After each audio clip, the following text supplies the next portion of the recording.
Fala, meu jogador, como é que você tá? Tudo bem? Bom, então no vídeo de hoje aqui a gente vai aprender como fazer uma paginação com React.js. Eu vou estar utilizando essa API aqui chamada JSON Placeholder, beleza? Então essa API aqui, ela é bastante simples de entender. Então ela é uma API que vai estar aqui embaixo na descrição do vídeo. Eu vou simplesmente mostrar como ela funciona. Então, dentro desse endpoint aqui, né, eu vou simplesmente copiar e colar esse endpoint aqui, somente para mostrar o que está acontecendo. Então eu estou tentando buscar dentro de uma API aberta, né? Essa API JSON Placeholder é uma API que está aberta ao público. E aqui eu estou utilizando os parâmetros start e o parâmetro limit. O parâmetro start, ele define basicamente em qual item ele vai iniciar a consulta, né? Então, e ele começa por 0, exatamente como um array. Então, se eu quiser pegar o primeiro, a partir do primeiro item, eu passo o meu start como 0, beleza? Se eu quiser recuperar a partir do meu terceiro item, eu passo o meu start como 2 aqui, tá? E aí ele trouxe, ó, a partir do terceiro item e trouxe o terceiro e o quarto item. A quantidade de itens que estão vindo aqui, elas são definidas através desse limit que tem aqui. Então, se eu altero ele de 2 para 4, por exemplo, olha só, em vez de ele trazer 2 itens, ele vai trazer 4 itens aqui em específico. E esses 4 itens vão vir a partir do índice de número, do item de número 3. Por quê? Porque 0, 1, 2, né? Então a gente tem 3 elementos aqui até chegar a ele. E se eu passo aqui 5, por exemplo, ele deveria trazer a partir do elemento com ID de número 6 os próximos 4 itens, né? Então ele trouxe aqui, a partir do elemento de número 6, os próximos 4 itens. Então, entendido como funciona a API, vamos codar de fato. Então eu vou criar um novo hook aqui, vou chamar esse hook de usePhotos, beleza? Então usePhotos.ts. E esse arquivo aqui, eu vou até fechar não vou fechar não, vou deixar ela aberta aqui. E esse arquivo aqui em específico, ele vai ter uma interface, né? Essa interface vai ser basicamente a interface que controla esse objeto aqui, né? Referente a esse objeto, que seria referente a uma foto em específico, né? Então, eu vou simplesmente criar essa interface, eu já tenho ela criada aqui do lado para adiantar, que ele tem um álbum ID, um title, uma URL e uma thumbnail URL, beleza? Então, aqui embaixo eu vou exportar por padrão o meu hook, né? Então, eu vou criar uma função, a gente sabe que o hook é uma function, que ele começa com use. Então vai ser no caso usePhotos, que é o nome da nossa função aqui. Eu já vou retornar um objeto aqui embaixo, beleza? E aqui em cima eu vou criar um estado, né? Vou chamar esse estado aqui de photos, setPhotos, né? Ele recebe um hook use state, beleza? E aqui embaixo eu vou criar uma função, vou chamar ela aqui de fetchPhotos, né? Então vai ser uma função que vai ser referente a gente buscar os dados lá na API de fato. Então vamos recuperar primeiro um parâmetro aqui em cima, né, chamado pageLimit. Então toda vez que a gente chamar esse hook, a gente vai precisar passar um limite de páginas, né? Na verdade um limite de itens por página que a gente vai ter. Então vai ser um número aqui, a gente vai precisar passar quando a gente chamar o método.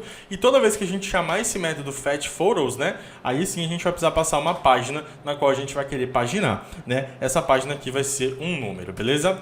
Então eu vou criar uma constante aqui chamada virtualPage, certo? Que vai ser basicamente um cálculo que eu vou estar criando para definir qual é a minha página, né? E a gente vai criar aqui essa lógica de intervalo mesmo. Então vamos dizer que a gente tem o limite aqui de 3, certo? Vamos assumir que o limite aqui seja 3 e a gente queira paginar para a página número 1, né? A gente queria fazer a paginação para a página de número 1. Se a gente for fazer isso na API, como que a gente tem que fazer? A gente tem que colocar o start como 0, certo? Porque o primeiro elemento ele começa a partir da página 0 e o limite aqui como 3, certo? E aí ele traria do ID 1 até o ID de número 3 aqui, tá? Mas se a gente quisesse, por exemplo, paginar, fazer a página 2 com o mesmo limite.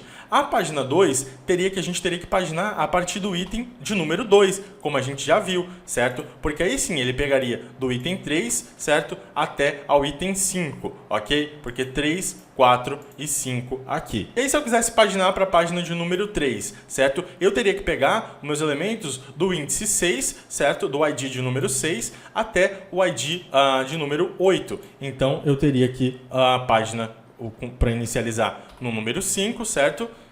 E aí ele pegaria, no caso aqui, do número 6 até o número 8. Você conseguiu entender a lógica? A lógica é bastante simples. A gente pode representar ela pelo seguinte. A gente tem a nossa página menos 1, certo? Aqui, vezes o nosso page limit, beleza? Só que em alguns casos pode ser que isso aqui seja negativo. Esse resultado aqui, ele seja negativo. Então, para isso, a gente vai verificar se ele for menor que 0, certo? Então, caso esse valor ele seja menor que 0, a gente vai automaticamente definir 0 como a página virtual, beleza? Do contrário, a gente pode definir ele como o próprio valor. Então a gente pode pegar a mesma lógica aqui e aplicar ela aqui embaixo, beleza? Então essa aqui seria basicamente a lógica da paginação. E agora que eu já sei qual é a minha virtual page, né, minha página virtual, eu posso simplesmente chamar o método fetch, beleza? Vou abrir aqui uma template string e aí eu vou passar o link dessa API aqui, né? Na verdade é o URL dessa API aqui. Porém no start eu vou passar o valor do meu virtual page, certo? Virtual page aqui. E o limite eu vou passar o meu page limit que está aqui em cima, beleza? Ele vai ser sempre fixo. A única coisa que vai mudar é esse carinha aqui. E assim que essa promise for finalizada, a gente vai ter uma resposta e vai converter ela em JSON, né? Através desse método rest.json. E aí, assim que ela for convertida, a gente vai pegar o valor dele, né? Então, pegar os dados que estão vindo dele e a gente vai chamar o nosso método setPhotos, né? A gente vai utilizar ele dentro do nosso estado, beleza? Como eu estou pegando o dado e já estou passando ele diretamente para cá, eu posso simplesmente passar aqui a referência ao método que vai estar ok. E aí, se der algum erro, a gente faz um window alert aqui, só para a gente entender que teve um erro mesmo. E agora eu vou retornar aqui o meu método fetchPhotos e o meu array de fotos, beleza? Então a gente acabou de criar o nosso objeto aqui. Ficou faltando uma coisa, na verdade, a gente precisa tipar, né, esse estado. Então eu vou dizer que ele recebe um array de fotos, tá? Inicialmente o valor dele aqui é como vazio, show de bola? Então pronto, a gente já tem o nosso usePhotos funcionando. Vou fechar esse carinha aqui e vamos usar ele, vamos testar ele aqui então. Então eu vou utilizar ele aqui na minha home view, beleza? Que é aquela view inicial que eu tenho aqui, beleza? E eu vou chamar esse método, né? usePhotos aqui. Eu preciso passar um parâmetro para ele, né? Qual o limite de fotos que eu quero recuperar por página. No caso, eu passei aqui o número 3. E eu vou pegar aqui o meu método Photos, na verdade o meu estado Photos e o meu método fetchPhotos, né? Para buscar ali as fotos. E agora, quando eu inicializar esse componente meu, né, essa minha view, eu quero fazer o quê? Eu quero chamar o método fetchPhotos, por isso que eu chamei esse método de useEffect. Ele é um método que vai ser executado toda vez que o meu componente for criado, tá? Eu vou chamar esse método fetchPhotos aqui e inicialmente eu vou passar a página como 1 para ele, ok? Então ela já está funcionando, beleza? Bom, então vamos lá. Aqui embaixo, o que eu vou fazer? Eu vou exibir esses componentes, tá? Eu vou exibir essas imagens. Então, para isso, eu já tenho até um códigozinho aqui para evitar de eu ficar codando HTML aqui na frente, tá? Que é basicamente essa div aqui, tá? Então, o que essa div faz? Ela é basicamente uma div que ela tem um estilo de grid e ela tem 3 colunas com a mesma largura, né? Cada uma das colunas com a mesma largura. Então, eu vou percorrer pelo array de fotos que eu tenho atualmente, né? Que é esse estado de fotos aqui. E para cada uma dessas fotos, faltou uma chave, né? Eu vou pegar aqui photo.id, por exemplo.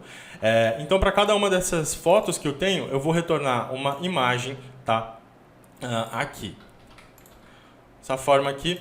E pronto. A gente basicamente já tem uma página, certo? Aqui. Se eu altero aqui o valor aqui para 1, por exemplo, olha só. Ele já trouxe a nossa paginazinha.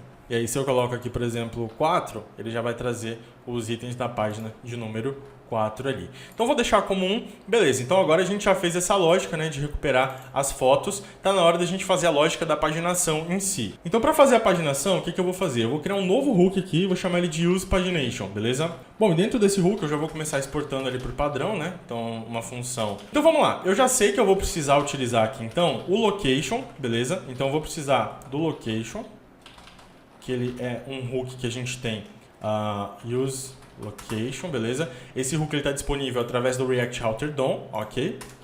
E eu também vou precisar do meu history, né? Então, use history aqui, beleza? Então, eu já sei que eu vou precisar deles, então eu já utilizo eles aqui em cima, porque o location eu vou precisar para recuperar as informações da minha query string e o history eu vou precisar para alterar, né, na verdade, aquelas informações que estão ali na minha query string. Bom, e agora eu vou criar aqui, então, um novo estado, né? E vou chamar esse estado aqui de actual page. E eu preciso ter um set actual page aqui também. Eu vou dizer que ele recebe um use state, né? A execução do use state. E eu quebrei a linha aqui para não ficar muito grande, né? E agora eu vou precisar de ter um método para recuperar com a minha página atual. Então eu vou criar um método, eu vou criar ele aqui embaixo mesmo, tá? Porque por mais que eu crie ele aqui embaixo, o hoisting vai fazer com que essa função vá parar aqui em cima. E eu vou chamar essa função de getActualPage, beleza? E para me ajudar a recuperar a página atual, eu vou utilizar esse componente aqui, na verdade esse componente não, desculpa, esse pacote aqui chamado Query String. Então para instalar ele no projeto, eu vou simplesmente adicionar com yarn add o pacote Query String. Se você estiver utilizando npm, você utiliza o npm install. O legal dele é que ele já provê notações em TypeScript, ele já provê a tipagem para a gente aqui. Beleza, então agora que eu já tenho ele instalado, eu vou importar ele aqui em cima, tá? Então eu vou importar o QS from Query String, beleza? Que foi o pacote que eu acabei de inicializar aqui. E vamos lá, vamos recuperar a página atual. Então a utilização dele é muito simples, certo? Aqui embaixo tem um exemplo de como ele funciona. A gente passa o nosso location search, né, a string do nosso location search, e ele tem um método parse, que ele faz basicamente, converte isso em um objeto JavaScript pra gente. Então vamos lá. Eu vou criar aqui a minha constante query params, certo? Que é basicamente o que são os meus parâmetros, certo? Então ele vai receber um QS.parse, da onde? Do meu location.search, tá? Esse location search, ele é basicamente esse location search que tem aqui, tá? Ele se referencia à query string que a gente tem, tá? Os parâmetros que estão dentro da query string. Então a gente está fazendo um parse, a gente está pegando isso aqui, essa string que teria basicamente esse formato, e a gente quer converter ela dentro de um JSON. Bom, depois disso eu vou então recuperar a minha página, tá? Então eu vou pegar aqui dentro da minha query string, na verdade, dentro do meu query params, né, que é esse objeto que eu acabei de criar aqui em cima, eu vou recuperar o meu page e eu vou retornar o seguinte: se eu tiver uma página, se essa página ela existir, porque aqui em cima, por exemplo, eu não passei o parâmetro page. Eu poderia ter passado ele aqui, mas eu poderia também não ter passado. Então, caso ele exista, eu vou retornar ele como um número, tá? Eu vou forçar ele a ser um número, porque parâmetros que vêm da query string são uma string. E caso ele não exista, eu vou retornar undefined mesmo aqui, beleza? E agora eu vou chamar esse método getActualPage, tá? Então ele vai inicializar, já vai fazer essa verificação e vai jogar para cá. Se ele vier como undefined, eu por padrão vou setar ele como 1, vou setar a página atual como 1. Então eu vou tentar executar isso aqui, caso ele retorne undefined, eu vou colocar o valor padrão dele como 1, né? A página atual dele aqui como 1. Bom, e por fim eu vou ter um método useEffect aqui, tá? Esse método ele vai ficar sempre observando quem? Ele vai ficar sempre observando a minha página atual. Então, toda vez que eu executar esse método setActualPage aqui, né? Toda vez que ele atualizar o valor da minha página atual, eu preciso fazer o quê? Eu preciso modificar ela aqui na URL, tá? Porque eu quero poder alterar ele programaticamente dentro do JavaScript, e aí a minha URL vai manter aquele mesmo estado. Então, eu acabei de criar um useEffect aqui, né? Diretamente, e ele está observando sempre o valor da minha página atual. E aí o que eu vou fazer? Eu vou recuperar os meus query params da mesma forma que eu tinha recuperado aqui em cima. E aí eu vou fazer o seguinte, eu vou fazer um history.push, né? Ou seja, eu vou chamar esse método push aqui e eu vou fazer o push para o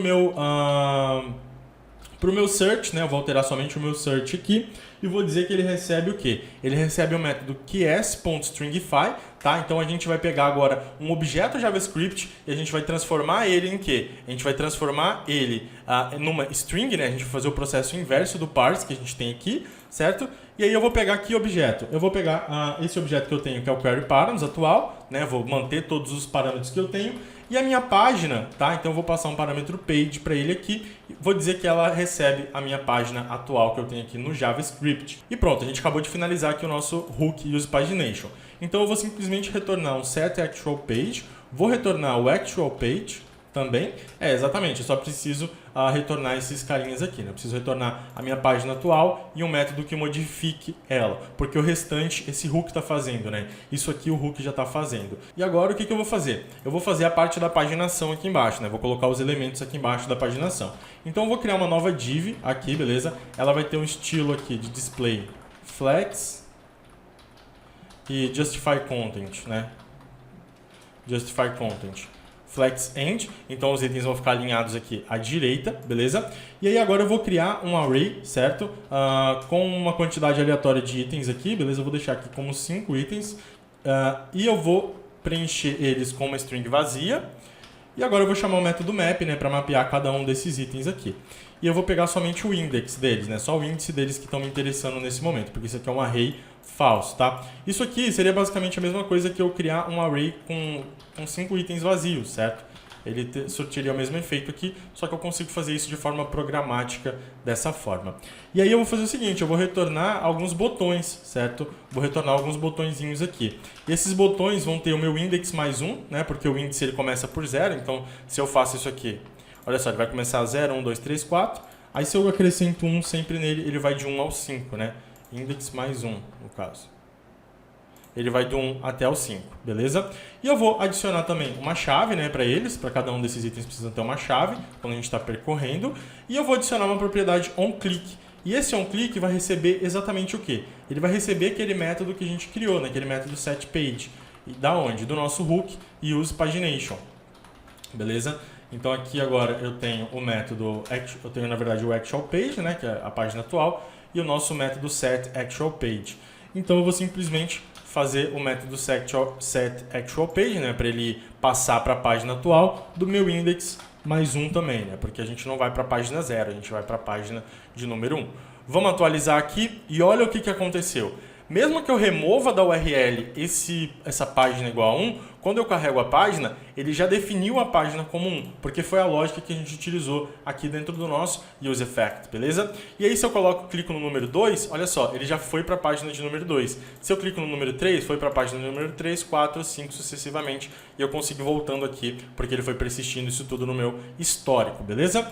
Bom, e agora uma última coisa que eu vou estar fazendo aqui, certo? É verificando o seguinte, na verdade eu vou estar condicionando esse fetch photos, né? Esse useEffect que eu tenho aqui, eu vou estar condicionando ele a quem? Ao meu actual page. Então ele vai observar todas as mudanças da minha página atual. E assim que essa página for alterada, olha só, ele vai fazer o fetch, né, para aquela página em específico. Então aqui ele fez o fetch para a página de número 1, mas se eu clico na página de número 2, olha só, ele fez o fetch para a página de número 2, 3, 4, 5 e assim sucessivamente, beleza? E esse número de páginas total que existe aqui, eu infelizmente não tenho essa informação da API, por isso que eu tive que colocar o número 5 aqui. Mas a sua API muito provavelmente vai te dar esse número total de páginas, então você simplesmente substitui esse número 5 aqui pelo número total de páginas que você precisa ter, certo? Dentro da sua página ali, né? Para você poder fazer a paginação de forma correta. E uma última coisa que é interessante também, a gente pode adicionar uma propriedade disable dentro da nossa página e dentro do nosso botão, na verdade, né? Porque se a gente estiver na página 3, por exemplo, não tem por que eu ficar clicando aqui na página 3, não teria essa necessidade. Então o que eu vou fazer? Eu vou simplesmente verificar se o meu index é igual à minha página atual, certo? Então a minha actual page menos 1, tá? Porque a minha página atual sempre vai estar um índice na frente. E olha só, eu estou na página 4 e o botão de número 4 foi desabilitado. Se eu vou para a página 2, o botão de número 2 foi desabilitado. É isso, mergulhador. A aula fica por aqui. Foi uma aula bem comprida. Eu tentei simplificar ela ao máximo e eu quis mostrar de ponta a ponta como que funciona a paginação dentro do React.js. Espero que você tenha gostado. Se você gostou, clica no joinha aqui embaixo. Se você não é inscrito no canal da Algorithms, se inscreve também.